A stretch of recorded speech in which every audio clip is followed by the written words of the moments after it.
Я тут зноў ж спынілася на асноўных, з которых вы хутчэй за ўсё будзеце пачынаць, калі будзеце пачынаць.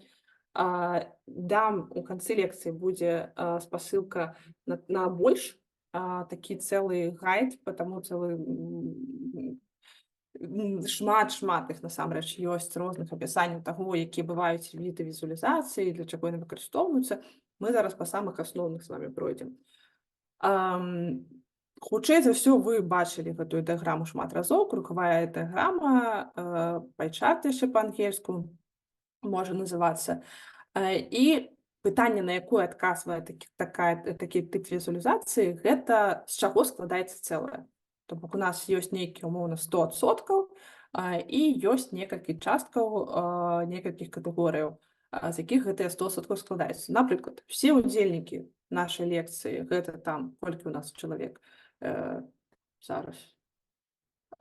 Усе удзельнікі гэта 100%. Хтосьці з вас слухае зараз нас з Беларусі, хтосьці слухае там з Польшы, хтосьці з Літвы, хтосьці з Грузіі. І вось гэта адсотак, колькі з якой краіны, гэта будуць вось гэтай долі гэтага пайчарта.